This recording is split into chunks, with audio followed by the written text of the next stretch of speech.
I don't want that pressure. I resign. I go home. And I will not have this weight in my shoulders. All the managers will have that. All the managers. Do you want to? I know you've seen the title and you're going to be like, oh, this guy's clickbaiting. But that's not what I'm doing. I'm here to explain why Pep Guardiola and Man City will never win the Prem again. Football is cyclical. He's dominated English football for nearly a decade. Like, think about that. 6 league titles, a treble, tactical innovation. But I just believe his run is over.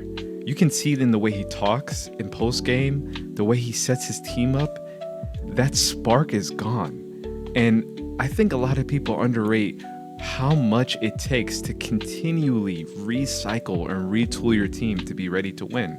So just pay attention and I'll tell you. Hit the like, subscribe, notification bell, and leave a comment if you disagree. Pep Guardiola, let's be very clear here. He's a genius.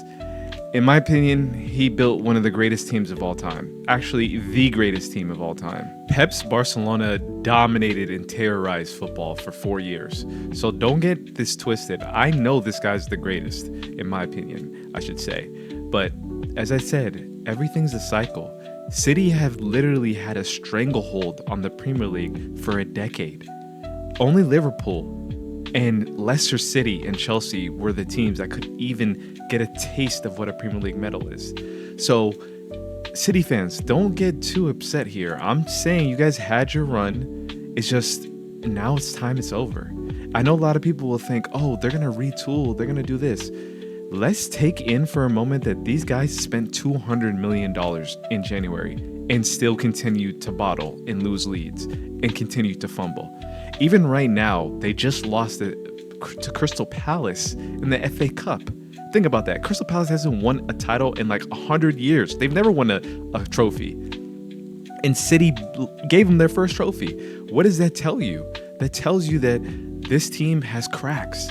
And the cracks are very evident. And I have stats to back up exactly what I'm saying. I'm not just rambling here. Look at the stats on Man City's press in 2024 and 2025. Yeah, their press sequences is first, but look at their press resulting in a turnover. That's the stat you want to know. They're 20th in the Prem. Think about that. Ipswich, Southampton, Everton, they're 20th. Their counter pressures, which Pep was known for, when they lose the ball, City was one of the best teams of getting it back quickly. Look at them now, 20th.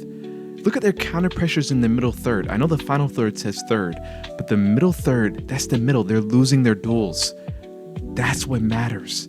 They don't have the strength in the midfield anymore. In fact, this is something I found inside the Athletic. Their control in games have decreased. Look at their final third regains per match. It's 4.7, a worrying decline from 7.5 of last season. Meanwhile, their out of possession physical stuff is gone. Like, he starts midfields of Bernardo Silva and Kevin De Bruyne and Kovacic. That's not winning in today's game. Like, physical presence is needed in today's game. You can't have weak midfields. That's going to lead to a bunch of counters. And I have another stat to prove that. In fact, last year, they only faced 0.5 shots per counter under Guardiola. Look at this year, 1.2, double.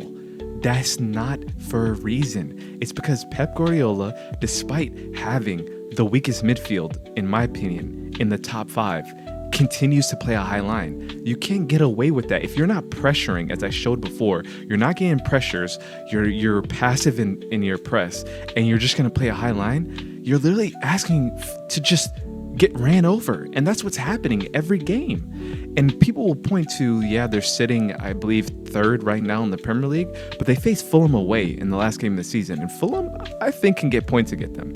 Like, look at this. 37 meters is their average offensive line, offside line, I should say. Look at that.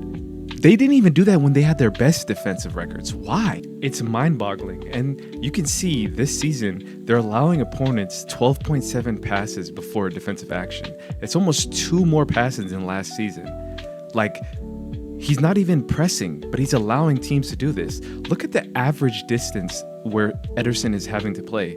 That is, I can't say the word, but it's banned on YouTube, but you know what I'm thinking. That's literally insane. You're having your goalkeeper basically play as a fifth center back. That's not going to let you win anything. And teams are noticing that Guardiola is not leading a high pressurized press.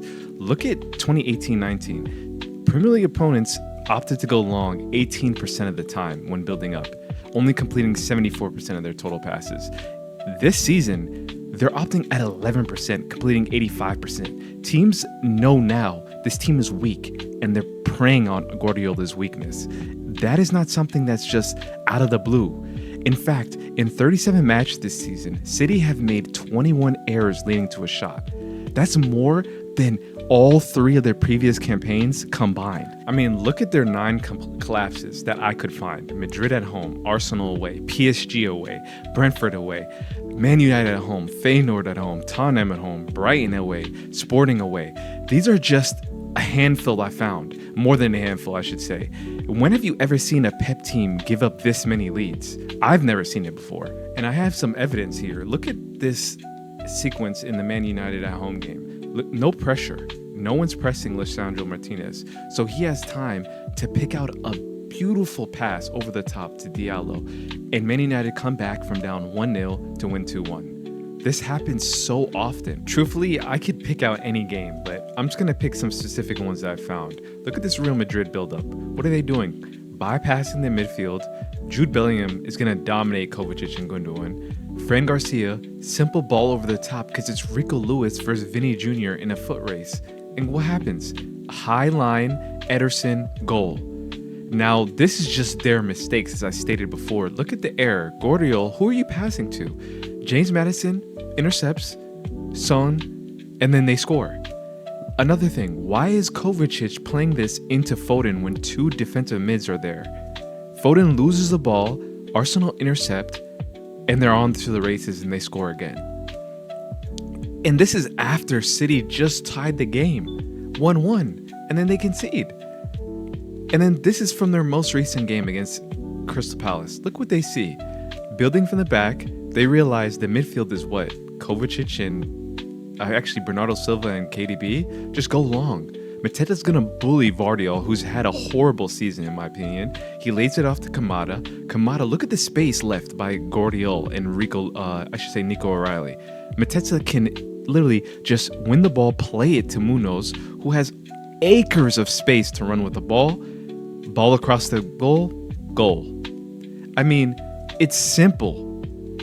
And I just want to speak about one player right now, Philip Walter Foden, somebody who was the player of the season last year. And this season, has anyone noticed that he's never played multiple games in a row? All of a sudden, your player of the season is just gone. I mean, I understand we should hold the player accountable, but the player that I saw in 2020 and 2021 was a genius of a footballer. And I think what Pep does at this point in his career is strip players of their individuality and become robots. That's why Foden, who's supposed to be the KDB successor, is gone. I mean, has anyone seen this guy lately? He hasn't played since March 30th. This is somebody, Kusanov, that they spent 45 million pounds for in January. They were dying for center backs and they buy somebody who isn't ready.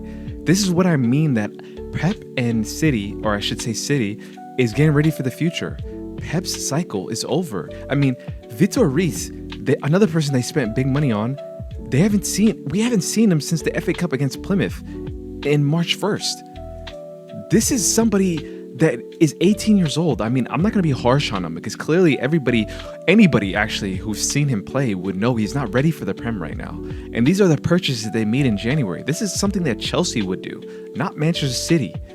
And somebody else, Nico Gonzalez, who they invested again, and they thought, at least I read, that they were like, this guy's going to be the Rodri, not replacement, but like the holdover for Rodri.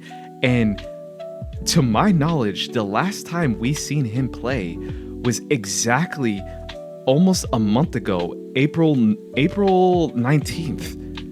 Like a month and you don't play a DM, you go Gundogan and Bernardo and it's not working. But this is the guy that they spend money on. This is what I mean. The only January signing that I believe that's hit the ground running sort of is Marmoush. And I'm worried for Marmoush because he's a instinctive player. And what Pep has done to instinctive players is worrying recently. He strips them, as I said, of their individuality. And this guy needs his individuality. Somebody who's been destroyed confidence-wise to me is Doku. I know a lot of people have their thoughts on Doku because they're like, oh, this guy dribbles, he's a dribble merchant, he doesn't create chances. You have to let somebody like Doku have free reign on the left wing. Just keep feeding him the ball and he's going to create something. But Pep doesn't like that. He doesn't like chaos. But you need a little bit of chaos in today's game. He tries to control every factor. And Doku is suffering because of that. Someone who I had such high hopes for when he came to the Prem, Savio, is suffering because of Pep. Like, this is somebody who's coming off a 9-goal, 10-assist season, 19-goal involvements in La Liga at 19 years old. Came to Manchester City and he's a robot now. I don't even see him take on the fullback. I was watching that FA Cup final and I don't see the Savinho that inspired me to watch Girona. That guy's gone right now. And it's all because of Pep. And I know someone's going to say, how did Pep do this? It's because Pep is obsessed with control. I mean, look at this guy. I don't want to shed light too much on this image in the sense of clowning him. I'm saying this is somebody who possibly has OCD. He's at the point where perfection is almost expected. And that is not healthy. And I feel like it's bleeding into the team. It's bleeding into these players. Like KDB is gone. He's leaving at the end of the season. Gundogan is finished. Bernardo's on his last legs. The old guard is gone. Pep doesn't have the same people he can continue to tell what to do and they'll listen. These new gen of players are starting to bring back that individualism back. And Pep, he's too old and stubborn to change. If you watch that City final against Crystal Palace, it's recycle, pass back, dribble, pass back, circle, center back shot. That's not winning the Prem anytime soon. In my opinion, his cycle is over. If you disagree, let me know. Give me reasons why I'm overreacting, but to me, it's done. And don't forget to hit the like, subscribe, notification bell, and thank you for watching. We're going to keep going hard.